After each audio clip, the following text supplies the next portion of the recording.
हिंदी में यूपीएससी की तैयारी से संबंधित प्रोग्राम्स को देखने के लिए सब्सक्राइब करें स्टडी IQIAS हिंदी। आगे आने वाला जो समय है, ये समय ज़मीन पर या हवा में युद्ध नहीं लड़े जाएंगे। इन युद्धों को लड़ने के लिए डिप्लोमेसी, कूटनीति एक बहुत इंपॉर्टेंट टूल होगा। और जो डिप्लोमेसी है, उस डिप्लोमेसी जाती है रेयर अर्थ मिनरल के आसपास।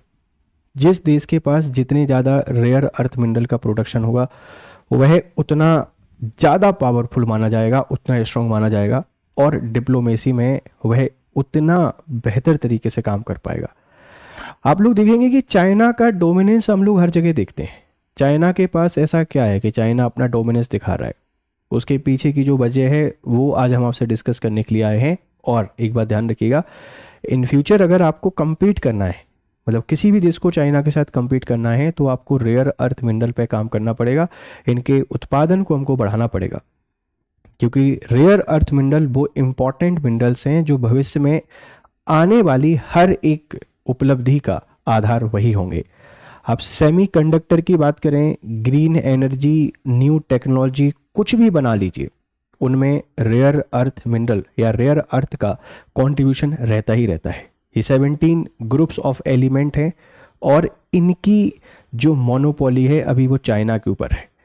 जब भी इंडिया और चाइना के बीच में कोई भी कॉन्फ्लिक्ट होता है, उस कॉन्फ्लिक्ट के बाद हमारा एक जो सॉफ्ट कॉर्नर, मतलब एक हम उतना हार्ड नहीं हो पाते जितना हम पाकिस्तान के साथ होते हैं, उसके पीछे कारण ये है क्योंकि रेयर अर्थ जो एलिमेंट्स हैं वो अभी पूरा infra technology, batteries, EVs, electronic chips सब कुछ बन रहे हैं। इसमें कहीं ना कहीं उनकी यूटिलिटी जरूर होती है। और यही कारण है कि चाइना अमेरिका को भी आंख दिखा देता है, क्योंकि यहाँ जो पूरी मोनोपोली है चाइना की, आप इस ग्राफ के थ्रू यहाँ पर देख पा रहे होंगे कि जो रेयर अर्थ मिनरल को प्रोड्यूसिंग कंट्रीज हैं उनमें चाइना इतना बड़ा सुपर पावर आपको दिखाई दे रहा है, और बाकी जो सारे के सारे देश हैं ये छोटा छोटा छोटा छोटा छोटा छोटा कहीं ना कहीं थोड़ा थोड़ा रेयर अर्थ मिनरल का प्रोडक्शन कर रहे हैं। इसमें जो यूएस है, इस यूएस की भी रैंकिंग भी काफ़ी पीछे है, बहुत ही पीछे है। अगर मैं आपसे बात करूं तो जो टोटल रेयर अर्थ मिनरल का प्रोडक्शन है ये 353.7 केटी होता है, और एक केटी में 1000 टन के आसपास आते हैं। इस 353 केटी में चाइना के द्वारा 240 केटी रेयर अर्थ जो एलिमेंट्स हैं इनका प्रोडक्शन किया जा रहा है। यूएस सिर्फ 43 केटी 43 केटी उत्पादन कर रहा है। इंडिया की बात करें तो 2.6 केटी। अक्सर जो सवाल हमसे पूछा जाता है कि क्या कारण है कि हम उतने हार्स क्यों नहीं हो पाते हैं जितना पाकिस्तान के खिलाफ हो जाते हैं, उसके पीछे एक बहुत बड़ी वजह ये भी है।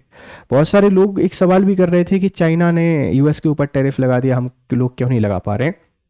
क्योंकि चाइना पर डिपेंडेंसी बहुत सारी है, हमारी नहीं है, अमेरिका की भी है। अमेरिका का जो ईवी मार्केट है, अमेरिका जो पूरी टेक्नोलॉजी को लीड करता है पूरी दुनिया में, उसमें जो तकनीक बन रही है, अब उस तकनीक में सेमीकंडक्टर चिप्स में, स्मॉल चिप्स में जो सबसे ज़्यादा उपयोग किया जाता है वो RE का ही किया जाता है। इसीलिए चाइना को हम काउंटर, या चाइना को कोई भी देश अभी काउंटर नहीं कर पा रहा है। इसका समाधान एक ही है, यही है कि आपको REs का जो मिनरल प्रोडक्शन है, उस प्रोडक्शन को, उत्पादन को बढ़ावा देना पड़ेगा।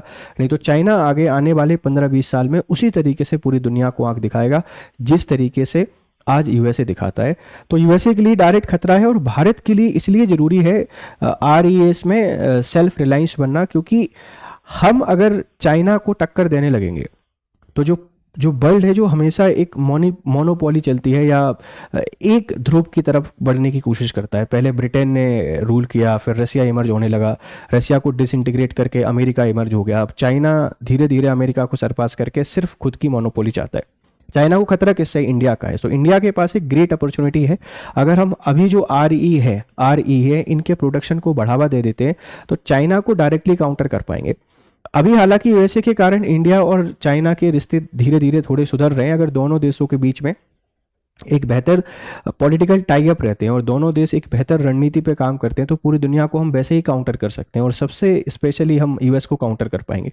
पर रेयर अर्थ को लेकर जो इंडिया का अभी फोकस है कि इंडिया कोशिश कर रहा है सेमीकंडक्टर का हब बनने का, इंडिया कोशिश कर रहा है कि रेयर अर्थ जो एलिमेंट्स हैं इनके प्रोडक्शन को बढ़ावा देने का। आपने देखा होगा जम्मू कश्मीर में भंडार मिले, फिर रिसेंटली MP में भंडार मिले, और डिफरेंट स्टेट में हमको जो इनके भंडार मिल रहे हैं, यहाँ पे उत्पादन बढ़ाकर सरकार का पूरा फोकस है, फॉरेन इन्वेस्टमेंट, देसी इन्वेस्टमेंट इस पे इन्वेस्ट करके इसके प्रोडक्शन को बढ़ाना है।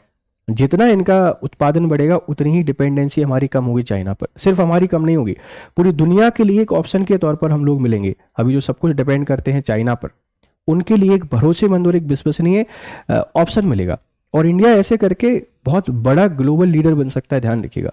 तो रेयर अर्थ मिनरल क्या होते हैं, इसकी पूरी फिलॉसफी मैंने आपको समझा दी है, जरा हम इसकी तरफ चलते हैं। रेयर अर्थ एलिमेंट्स REES ऐसे 17 धात्विक तत्व हैं, ध्यान रखना। ये ऐसे मेटल एलिमेंट्स हैं जो आधुनिक तकनीक, रक्षा उपकरण और हरित ऊर्जा, ग्रीन एनर्जी के लिए अत्यंत महत्वपूर्ण होते हैं। अभी हम लोग जो भी बना रहे हैं, मॉडर्न टेक्नोलॉजी बना रहे हैं, मॉडर्न वेपन बना रहे हैं या ग्रीन एनर्जी पे काम कर रहे हैं, बिना REES के इनका उत्पादन संभव नहीं है। इनमें शामिल हैं लेंथेनाइट से लेके लेंथियम, मतलब जो 15 तत्व हैं वो लेंथेनाइट से लेके लेंथेनम तक हैं। जो केमिस्ट्री वाले बच्चे हैं वो इस बात को समझ पा रहे होंगे, आप लोग नहीं समझ पा रहे हैं तो आप इतना याद रखिए कि ये लेंथेनाइट से लेके लेंथेनम एक 15 तत्व है। इसके साथ में हमको स्कैंडियम और इरिट्रियम भी 2 तत्व देखने को मिलेंगे। तो टोटल ये 17 REES हैं जो पूरी दुनिया को रूल कर रहे हैं।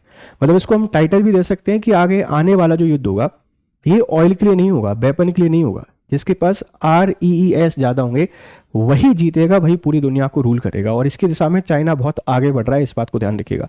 यही कारण है कि चाइना इलेक्ट्रॉनिक्स का मैन्युफैक्चरिंग हब है बहुत बड़ा, और पूरी दुनिया पे उसका सप्लाई होता है, और वो अमेरिका को भी आप दिखा देता है। तो हमें इसको ग्रो करना है, इस बात को थोड़ा सा ध्यान रखिएगा। इनका उपयोग देखो, इलेक्ट्रॉनिक्स में मोबाइल, लैपटॉप, टीवी सब इन्हीं के द्वारा बन रहा है। इलेक्ट्रॉनिक्स में, ग्रीन एनर्जी में आप जो भी बना रहे हैं, विंड टर्बाइन, सोलर पैनल, सब में इनका उपयोग हो रहा है। रक्षा क्षेत्र में मिसाइल, जेट इंजन, राडार, सब हर जगह। इलेक्ट्रॉनिक वाहन में बैटरी और मोटर, स्पेस और कम्युनिकेशन में सैटेलाइट, ऑप्टिकल फाइबर। ऐसी कोई भी फील्ड नहीं है जिसमें रेयर अर्थ एलिमेंट्स का यूज नहीं हो रहा हो। तो अगर हमको आगे जाके स्ट्रांग बनना है, जियो पॉलिटिकली अपने आप को स्ट्रांग करना है, ग्लोबल लीडर के तौर पर इमर्ज होना है, तो हमको इस पर काम करना पड़ेगा। इसके ढेर सारे एस्पेक्ट हमको देखने को मिलेंगे। जैसे अगर हम इनका प्रोडक्शन करना शुरू कर देंगे तो डायरेक्टली इनडायरेक्टली एम्प्लॉयमेंट क्रिएट हो जाएगा। हमारी जो डिपेंडेंसी है या हम लोग जो REES का इंपोर्ट करते हैं वो कम हो जाएगा। इंपोर्ट कम होगा तो सीधा सा हमारा जो फॉरेक्स रिजर्व है वो सेव होगा। और अगर हम उत्पादन करना शुरू कर देंगे तो चाइना पे डिपेंडेंसी कम होगी, चाइना को बड़े आसानी से हम लोग आंख दिखा पाएंगे। हम बहुत ज़्यादा उत्पादन करने लगेंगे, सरप्लस उत्पादन, तो दूसरे देश हमसे ट्रेड डील भी करेंगे, तो वहाँ से भी हमको फायदा है। तो एक मैन्युफैक्चरर हब के तौर पर स्टेब्लिश होने में, IT को लीड करने में, इंफ्रा को बिल्ड करने में बहुत हेल्प करेंगे। जियोपॉलिटिकली काफी स्ट्रांग हम लोग हो जाएंगे और एक ग्लोबल लीडर के तौर पर हम इमर्ज हो जाएंगे। अगर REES पे हम लोग काम कर लेते हैं तो बहुत आगे जा सकते हैं, ध्यान रखिएगा। चाइना जो आज पूरी दुनिया को आंखें दिखाता है, हम भी इसी तरीके से आंखें दिखाएंगे। तो इसकी ढेर सारी इंपॉर्टेंस है, आप इस बात को ध्यान रखिएगा। ये इनके उपयोग हैं। रेयर अर्थ मिनरल्स की अगर हम लोग जियोपॉलिटिकल महत्व की बात करें तो चीन का दबदबा, चीन लगभग 90% रिफाइनिंग क्षमता नियंत्रित करता है। चीन का पूरी दुनिया में दबदबा इसीलिए है क्योंकि 90% कंट्रोल उसी के पास है। राजनीतिक हथियार, चीन कई बार REES के निर्यात पर प्रतिबंध लगाकर देशों पर दबदबा बनाया है, जैसे 2010 में जापान पर दबदबा बना दिया। मतलब चाइना अगर निर्यात कर रहा है, एक्सपोर्ट कर रहा है, तो सीधी सी बात है भाई, वो मना कर देगा अगर आप नहीं सुनोगे उसकी बातों को। जैसे US पर भी वो सैंक्शन लगा देता है, क्यों? उसको पता है REES तो हमारे पास ही लेने आओगे ना, कोई दिक्कत नहीं, हम बदला ले लेंगे। ठीक है। अमेरिका, भारत, जापान, ऑस्ट्रेलिया अब चीन पर निर्भरता घटाने की दिशा में कदम कर रहे हैं। अभी एक रिसेंट न्यूज आई है, उस पर भी हम आपको वीडियो बनाएंगे कि इन्होंने सैंक्शन लगा दिए हैं इसके एक्सपोर्ट पर। बट अभी हम इंडिया चाइना के कॉन्टेक्स्ट में इसको डिस्कस कर रहे हैं कि कैसे इंडिया काउंटर कर सकता है चाइना को, कैसे हम एक ग्लोबल पावर के तौर पर और इमर्ज हो सकते हैं, ध्यान रखिएगा। ठीक है। अगर हम लोग बात करें भारत में रेयर अर्थ मिनरल्स को लेकर, भारत के पास दुनिया के लगभग 6% REES है, लगभग 6% है। प्रमुख स्थान है केरल, तमिलनाडु, उड़ीसा, आंध्र प्रदेश के तटीय बालू में। लेकिन अभी हम लोग देखेंगे कि जम्मू कश्मीर, इसी के साथ में MP, ठीक है, और बहुत सारे स्टेटों में इनके मिनरल्स हमको मिल रहे हैं। अगर हम इनका उत्पादन करना शुरू कर देते हैं तो बहुत सारे फायदे हैं। फायदे हमने इन शॉर्ट आपको बता दिए हैं, लेकिन आप समझ पा रहे हैं कि कैसे इंडिया को ग्लोबल लीडर बनने में REES बहुत बड़ा रोल प्ले कर सकते हैं, ध्यान रखिएगा। मुख्य संस्था है IREL, Indian rare earth limited, परमाणु ऊर्जा विभाग के अधीन, PSBORC, भाभा परमाणु अनुसंधान केंद्र, और ये सब इस पे काम कर रहे हैं। लेकिन चुनौतियां हैं। चुनौतियां क्या है? प्रसंस्करण तकनीक हमारे पास उतनी अच्छी नहीं है, अभी इस पे काम करना पड़ेगा, इस पे इन्वेस्ट करना पड़ेगा। इंफ्रा की कमी हमको देखने को मिलती है, ठीक है।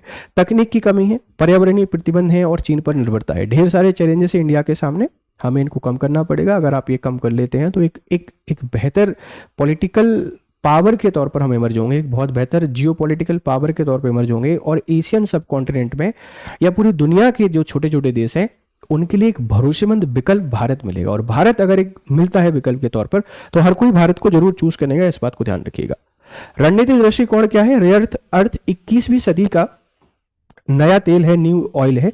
जो देश इनका नियंत्रण रखता है वही भविष्य की तकनीक शक्तियों को नियंत्रित करेगा। भारत का लक्ष्य क्या है? खनन से लेकर रिफाइनिंग और मैन्युफैक्चरिंग तक आत्मनिर्भर बनना, चीन के वर्चस्व को चुनौती देना। अभी चाइना का जो वर्चस्व है, चाइना की जो मोनोपोली है, उस मोनोपोली को पूरी तरीके से हम खत्म करना चाहते हैं। इसके ढेर सारे फायदे आप लोग देखेंगे। इकोनॉमी सेक्टर भी बूस्ट होगा इकोनॉमी के साथ में। स्ट्रेटेजिक हमारी जो पॉलिसी है या डिप्लोमेसी है बहुत स्ट्रांग होगी। ग्लोबल लीडर के तौर पे इमर्ज होंगे, एक मैन्युफैक्चरिंग हब के तौर पर बनेंगे, तो हमारी जो इकोनॉमी है इकोनॉमिक ग्रोथ में होगा और एम्प्लॉयमेंट तो उससे क्रिएट होगा ही होगा। हालांकि इसके साथ में चैलेंजेस भी हैं, ढेर सारे चैलेंजेस हैं, उन चैलेंजेस को भी हमको ध्यान रखना पड़ेगा। अगर हम इस पे काम कर लेते हैं तो चाइना को काउंटर कर सकते हैं बहुत बढ़िया तरीके से। जो चाइना हमको आंख दिखाता है उसको आंख दिखाने का मौका हमको यहाँ से मिल जाएगा, ठीक है। संभावित प्रश्न क्या हो सकते हैं? रेयर अर्थ मिनरल क्या है और ये रणनीतिक रूप से क्यों महत्वपूर्ण है? चीन का आरई बाजार पर नियंत्रण भारत के लिए क्यों चुनौती प्रस्तुत करता है, आप बताइएगा। और भारत आरई के क्षेत्र में आत्मनिर्भर बनने के लिए क्या कदम उठा रहा है? ये मेंस आंसर राइटिंग के लिए आपके लिए कुछ सवाल हैं। मुझे पूरी उम्मीद है कि ये सेशन आपको पसंद आया होगा। अगर पसंद आया है तो प्लीज़ इसको शेयर करें, अपने वैल्यूबल फीडबैक हमको जरूर दें। आपके लिए एक शानदार बैच है, ये है सामान्य अध्ययन fast track foundation P2I course और ये हमारा ग्रेट इंडियन फेस्टिवल सेल चल रही है। इसकी अंतिम तिथि 11 अक्टूबर है, उससे पहले आपको इसमें एनरोल करना है। This is my Telegram channel, आप इसको ज्वाइन कर लें, इंपॉर्टेंट अपडेट और PDF आपको सब मिल जाते हैं। Thank you very much for discussion, have a nice day, good day.